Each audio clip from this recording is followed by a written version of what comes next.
좋으시잖아요. 그냥 읽기가 힘들어요. 그래서 같이 나누도록 하겠습니다. 하나님, 성부, 성자, 성령 곧 함께 영원하신 세 신격의 통일체이신 한 하나님이 계신다 이렇게 썼죠. 현재 썼죠. 계신다 했는데 우리 성도님들은 이렇게 하나님 그러면은 외롭게 느껴지세요? 완전하게 느껴지세요? 하나님 그러면 네. 하나님 그러면은 성부, 성자, 성령 하나님이세요. 이게 성부, 성자, 성령 하나님은 늘 살아가면서 그분들의 위치가 있지만 자주 대화를 하실까요? 자주 대화를 하는데 서로의 인격을 상하게 할까요? 묘하죠. 우리는 집에 있으면 우리 집사람은 맨날 싸우거든요. 근데 그분들은 싸우질 않아요. 그렇죠. 그러면서도 성부 하나님의 일, 성자 하나님의 일, 성령 하나님의 일, 그분들의 일을 하심에 있어서 경제적으로 하실까요? 효율적으로 하신다라고 하는 것입니다. 그렇죠.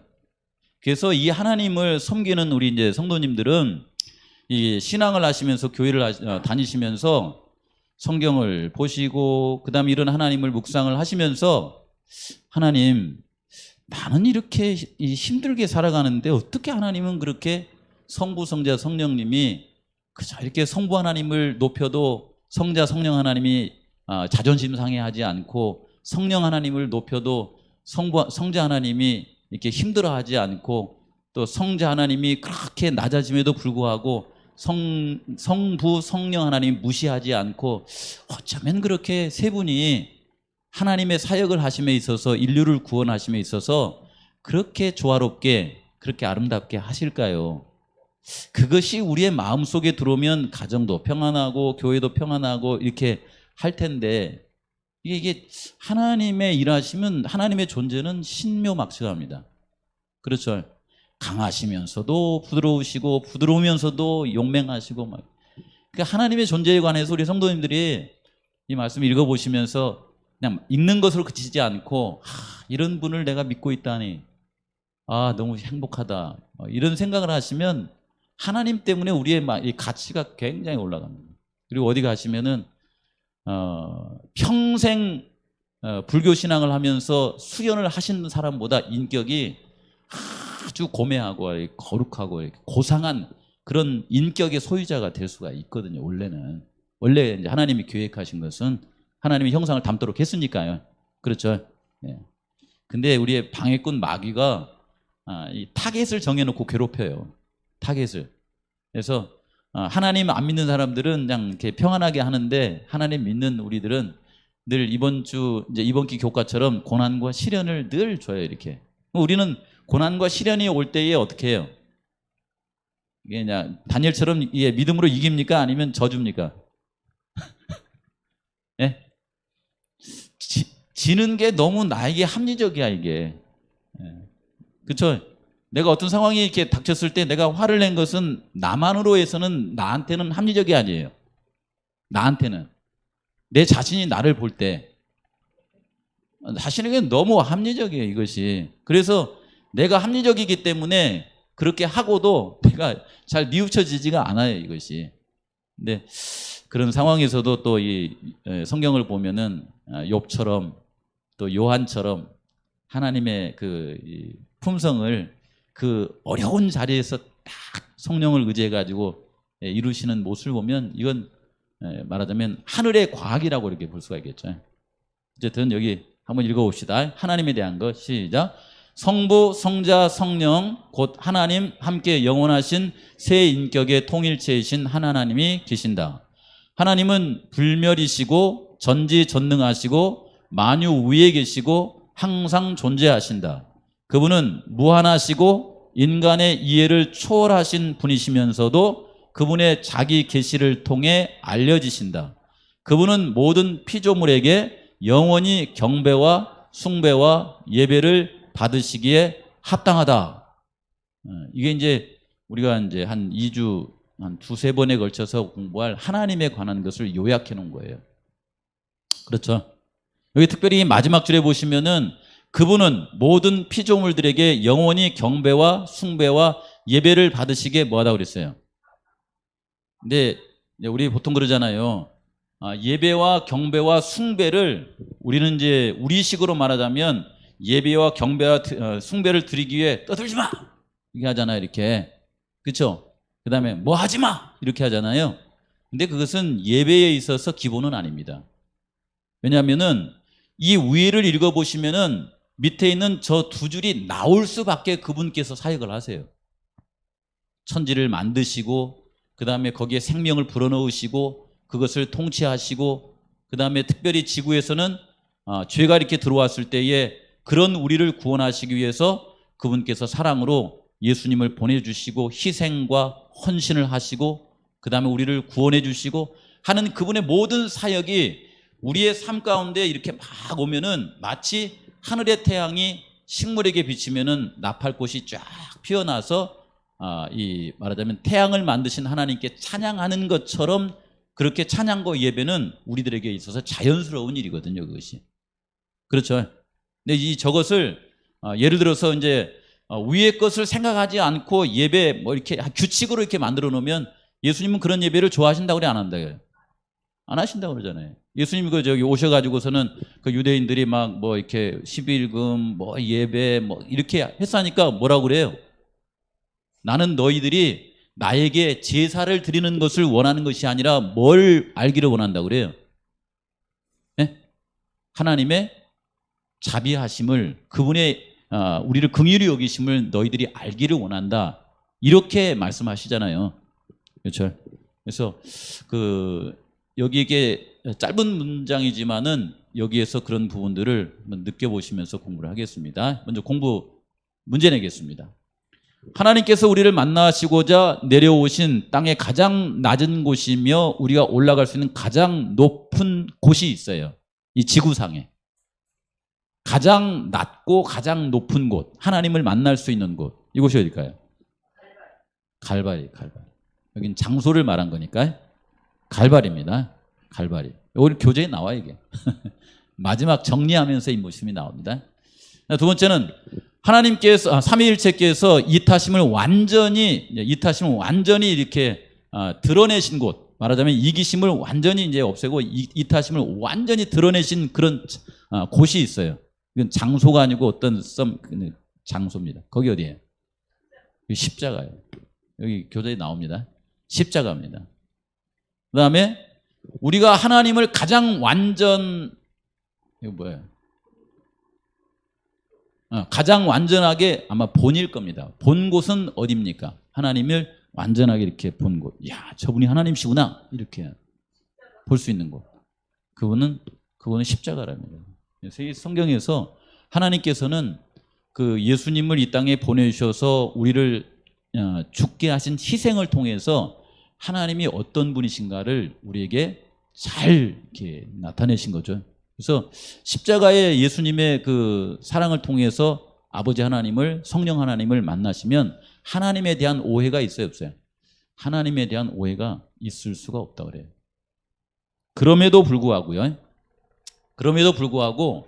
갈바리의 예수님을 바라보고서 그 밑에 있는 많은 사람들이 저분이야말로 하나님의 모습이고 하나님이 보내신 메시아다라고 이렇게 했습니까? 그렇게 했어요? 그렇게 하지 않았어요. 그렇게 하지 않고 예수님이 하나님께서 우리에게 하나님의 이 존재를 가장 잘 보여주시기 위해서 예수님을 십자가에 이렇게 달리도록 그렇게 하셨지만은 정작 저분이 하나님의 아들이다 라고 말한 사람은 첫째는 그 옆에 있었던 강도. 재밌죠? 강도예요. 예수여 당신의 나라에 임하실 때에 저를 생각해 주십시오 라고 말했던 강도가 있었고, 두 번째는 누굴까요? 백부장이에요. 백부장. 이 사람은 진실로 하나님의 아들이었도다. 하나는 지극히 큰 죄인이고 하나는 이방인이었어요. 그렇게 오랫동안 메시아의 오심을 기다렸던 이스라엘 백성들은 침묵을 하거나 오히려 예수님을 십자가에 못 박으라고 이렇게 얘기를 했는데, 로마서에 있는 말씀에 보면은 그들이 하나님을 몰라서 그렇게 했다고 그래요. 만약에 알았더라고 하면 그렇게 하지 않았을 거라 이렇게 말합니다.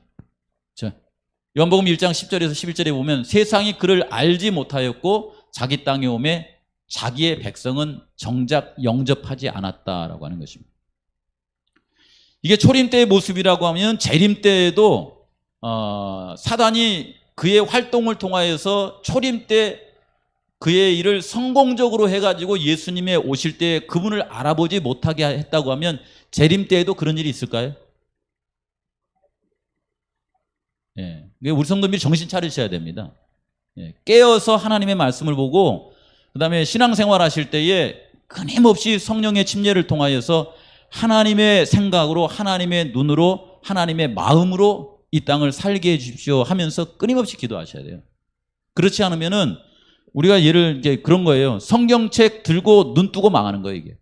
성경책 들고 예언의 신 들고 망해요. 쉽게 말하면 안식일 지키면서 망하는 거예요, 이게. 그러면 참 억울하겠죠. 예. 그래서 뭐라고 했어요? 이를 갈미 있으리라 이렇게 말하잖아요. 성경에 보면 이를 갈미 있으리라. 왜 이를 갈아요? 첫째는 누구한테 이를 갈아요? 자신한테 이를 갈죠. 빛을 다 줬는데 내 이 부주의 때문에 망했구나. 그 다음에 또 누구에 대해서 이를 갈까요? 하나님에 대해서는 이를 갈지 않습니다. 하나님은 다 이렇게 우리에게 길을 주었기 때문에 우리를 속인 마귀에 대해서 이를 갈겠죠. 근데 이를 갈고 나서 우리의 운명을 바꿀 수 있어요, 없어요? 미안하지만 없어요. 그렇죠? 그걸 우리 자신을 돌아보기 위해서 드린 말씀이고요. 하나님에 관한 인간의 지식의 결핍으로 인하여서 예수님이 이 땅에 오셨음에도 불구하고 그곳에서 하나님의 모습을 가장 잘 볼 수 있음에도 불구하고 이스라엘 백성들은 하나님 모습 본 것을 놓쳤습니다. 그렇죠? 그래서 우리가 하나님에 대해서 이렇게 배우는데도 우리 성도님들께서 이런 생각을 가지시면서 하나님, 제가 하나님을 좀 더 깊게 알게 해주십시오 하면서 기도하며 그렇게 봤으면 좋겠어요. 신명기 6장 5절과 마태복음 22장 37절에 있는 말씀에 보시면 이런 말씀이 있어요. 너희는 마음을 다하고 성품을 다하고 힘을 다하여, 빨간 글씨 한번 읽어볼까요? 네 하나님 여호와를 사랑하라. 이렇게 나와 있죠. 네 하나님 여호와를 사랑하라. 이겠습니다. 우리 강정삼 집사님은 중매 결혼하셨어요? 연애 결혼하셨어요? 그 당시에 중매 결혼하시면서 홍인식 장로님에 대해서 많이 알고 결혼하셨습니까? 몰라서요. 저런 인간인 줄 알았어요.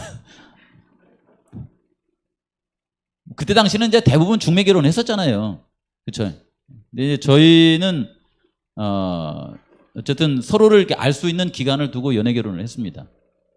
근데 저희 어머니 아버지 결혼 생활을 이렇게 제가 흠잡는 거 아닙니다. 이걸 이해하기 위해서 말씀드리는 거예요.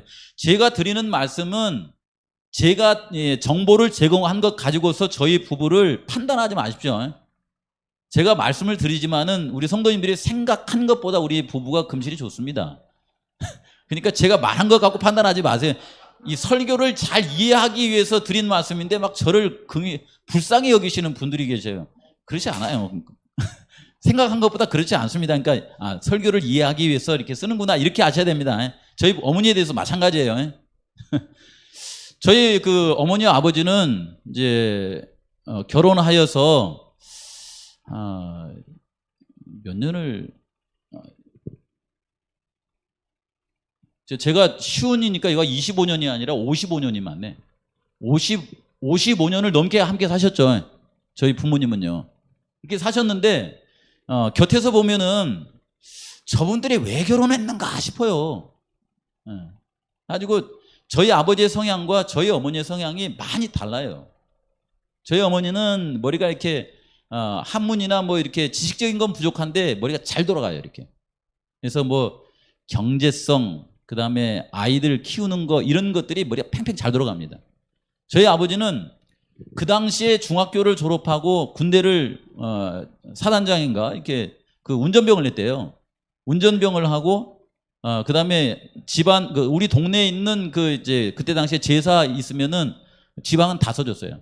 그다음에 편지 같은 거 다 읽어주고. 그러니까 쉽게 말하면은 좀 아는 사람이에요, 모르는 사람이에요? 아는 답답한 사람이에요. 아니 세상에 내가 지금 알고 보니까 그 당시에 그 이 사단장 운전병을 했으면은 농사를 져야 되겠어요? 버스 운전을 해야 되겠어요? 버스 운전이 아니라 중학교 가방끈 맸으면은 버스 회사 사장을 해야 맞잖아요, 이게. 근데 세상에 그 학벌과 그 이 재주를 가지고서 저희 동네가 그냥 운봉면 수천리라니까요. 그냥 산골짜기예요. 거기에서 사시면서 거기를 떠나지 않고 지금까지 우리를 키운 거예요.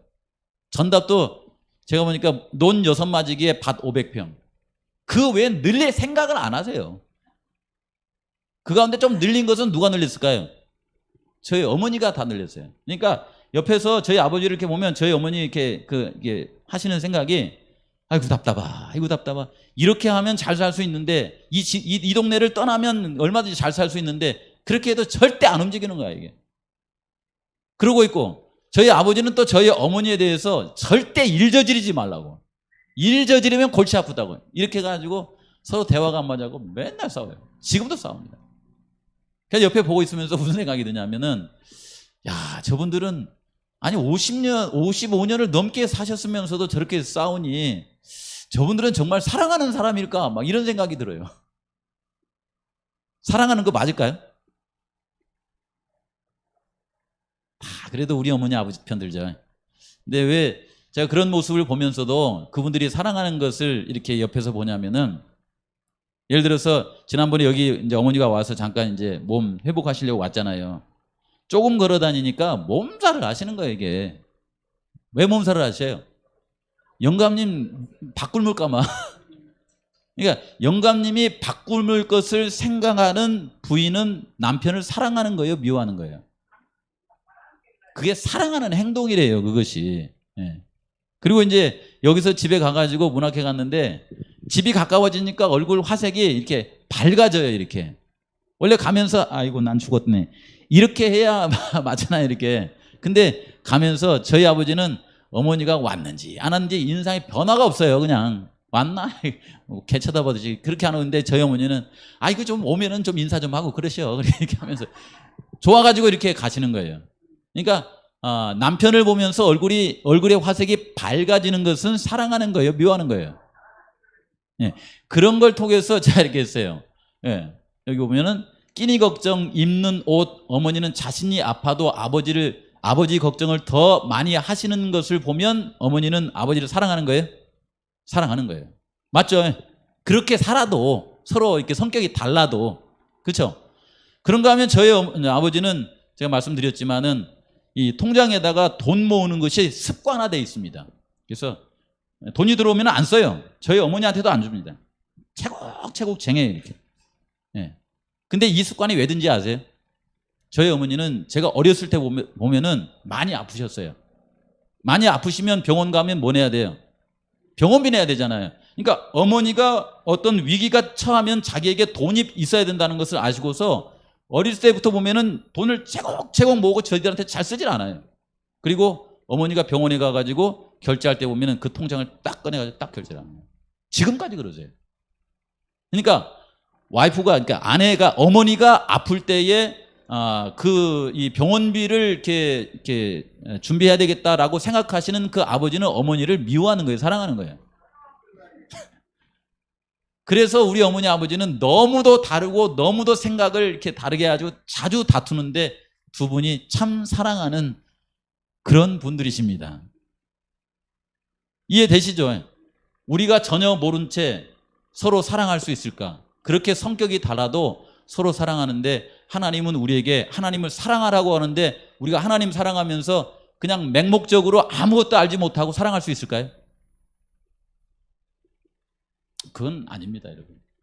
그건 그냥 미신을 숭배하는 거죠. 하나님은 우리로 하여금 하나님을 알게 하십니다. 알게 해서 사랑하시는데요. 여기 고린도전서 2장 8절에 보시면은 우리가 하나님을 알 때에 우리의 본래의 지식과 우리의 지혜로 하나님을 알 수 있어요, 없어요?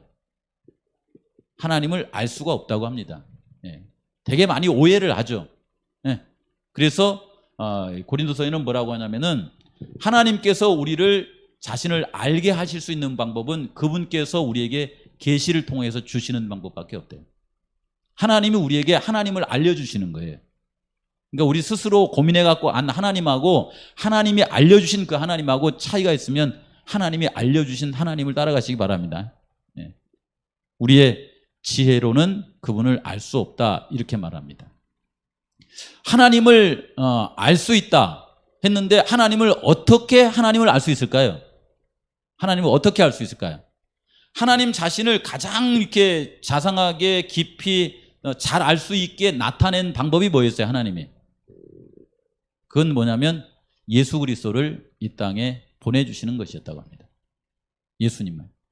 내가 내 아들 예수님을 이 땅에 보내줄 테니 이 예수님의 하는 모습을 통해서 나를 알도록 하라. 이렇게 하면서 예수님을 우리에게 보내주셨다. 이렇게 말합니다. 여기 셋째 절에 보면은 하나님의 위대한 사랑은 그의 최고의 계시인 그의 아들 예수 그리스도를 통하여서 우리에게 표현이 되었고 예수님을 통하여서 우리가 하나님을 알 때에 하나님의 모습을 가장 잘 알 수 있습니다.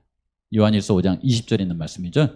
예수님도 뭐라고 하셨냐면은 요한복음 17장 3절에 보시면 영생은 곧 유일하신 참 하나님과 그의 보내신 자 누구를 아는 것이라고 그래요. 예수 그리스도를 아는 것이 영생이고 그걸 통하여서 하나님과의 좋은 관계, 사랑의 관계를 맺어야 우리가 결국 하늘나라에 가면은 하나님과 영원히 살 텐데 그 하늘이 우리에게 행복한 하늘이 될 수 있다 이렇게 말씀하세요. 그렇죠? 그래서 우리 성도님들은 성경을 통하여서 예수님을 많이 아시고 그분과 많은 교제를 하시기 바랍니다. 그런데 우리가 성경을 통하여서 예수님을 배우는데 그 예수님을 깊이 알기 위해서 또 누구와 친해야 돼요? 성령 하나님과 친해야 돼요. 그냥 성경을 문자적으로만 읽고 그러면은 예수 믿는 괴짜가 되어버려요. 예수님 믿는 괴짜가. 그렇죠? 목사는 목사인데 예수를 전하는 괴짜가 되어버려요. 이렇게 되어버립니다. 그럴 때 예수님께서는 내가 하늘에 간 다음에 나를 잘 드러낼 수 있도록 하기 위해서 성령 하나님을 보내주시겠다. 그래서 성령의 침례를 날마다 받으면서 하나님의 말씀을 생각할 때에 우리가 바르게 하나님과의 교제를 갖고 살아갈 수 있다 이렇게 말합니다. 그래서 영생은 하나님을 영원히 사랑하고 존재하는 것이 뭐냐면 영생이다. 영생은 영원히 존재하는 그 자체만으로는 부족해요. 그렇죠? 영원히 존재하는데 사랑하지 않는 건 있을 수 있어요? 없어요? 그건 있을 수가 없습니다. 하나님을 사랑하면서 영원히 존재하는 세상이 영원한 세상이에요. 그러겠죠? 그런 우리에게 하나님이 계시를 통하여 하나님에 대해 오해하지 않고 바로 알려주셔서 우리로 하여금 행복하게 살아갈 수 있도록 그렇게 해 주신 겁니다. 여러분, 이 짧은 인생을 살아가면서도 서로 이렇게 잘 알지 못하면 얼마나 이렇게 괴롭고 힘이 듭니까? 그렇죠? 그래서 요즘 사람들 어때요? 그냥 이렇게 살아가다가 조금 힘들면 어떻게 합니까? 짧은 인생 살아가면서 우리가 이렇게 힘들게 살 필요 있냐? 그냥 서로 행복하게 살자 해가지고 뭘 택해요? 이혼을 택하잖아요. 그렇죠? 교회도 마찬가지인 것 같아요. 예전 같으면은 그냥 죽을 때까지 그냥 이게 운명적으로 교회 다니자 이렇게 했을지 모르지만은 요즘 교회는 그렇게 해서 성도들이 안 옵니다. 교회 다니면서 하나님을 통하여서 우리를 통하여서 하나님의 모습이 바로 비치어질 때 그들이 이 교회의 뜻을 정하고 다니게 되고 지속적으로 교회를 이렇게 섬기면서 살아가게 돼 있죠. 그렇게 살아가다가도 그들의 마음이 괴롭고 힘들면 어떻게 해요? 그냥 이혼이 교회에서 이혼이 뭐예요? 그냥 교회를 떠나가는 거죠. 그렇죠. 그래서 우리가 하나님을 아는 것은 우리의 신앙생활 가운데서 굉장히 중요한 것인데 하나님에 관한 지식을 얻는 법, 그것은 뭐냐면은 우리에게는 지성과 감성과 영성이 있죠. 다만 지성만을 가지고 다만 감성만을 가지고 하나님을 알고 살아가는 것은 안전하지 않습니다. 지성과 감성과 영성을 통하여서 하나님의 말씀 가운데 내 뜻을 순복하는 그런 삶을 살고자 하는, 하나님과 우리 사이가 이렇게 이 관계가 열려 있어야 돼요? 막혀 있어도 돼요? 열려 있어야 됩니다. 열려 있어야 돼요. 그렇죠? 그래서 그런 관계를 원하는데 요한복음 7장 17절에 보시면은 우리가 하나님의 뜻을 지성과 감성과 영성을 가지고서 성령의 충만한 가운데 순종하려고 하면은 이 말씀이 하나님께로부터 온 것인지 아니면 세상에서 온 것인지 알 수 있다고요, 없다고 그래요? 알 수 있다고 그러잖아요, 이렇게. 그렇죠. 예를 들어서 우리가 설교를 하거나 이런 걸 할 때에 하나님께 간절히 기도하면서 이게 설교를 하거나 행위를 통하여서 하나님의 뜻을 실현하려고 할 때에 본인은 이것이 하나님에게로부터 온 것인지 나의 어떤 그 지식이나 나의 어떤 그 교만함 뭐 이런 것 때문에 오는 것인지 본인은 알까요, 모를까요? 본인. 여기 있는 말씀에 의하면 본인은 알아요. 그래서 예를 드는 거예요. 예를. 하나님의 말씀을 진실하게 전하고 나서 여기 가다가 거기에 대한 이제 뭐라고 하면 돌뿌리에 걸려지는 그런 반응이 왔어요. 그럴 때 내가 뭐라고 하냐면 다시는 내가 이걸 안 해야지. 그러면 이건 누가 한 거예요? 이게 하나님의 뜻으로 한 거예요? 내가 한 거예요? 그건 내가 한 거예요. 이건. 그렇죠. 하나님의 뜻으로 온 것인지 본인 스스로가 안다는 거예요. 옆집에 갔다 옥수수를 나눠줄 때도 이게 내가 옆집에 옥수수를 10번 갖다 주고 나서 1,000만 원 돈을 꾸어서 쓸 것인지 아니면 그 옆집에 있는 사람을 진짜 사랑해서 갖다 주는 것인지 누가 알아요, 그걸요? 하나님의 뜻을 행하려고 하면 그 사람이 알아요. 이런 말입니다.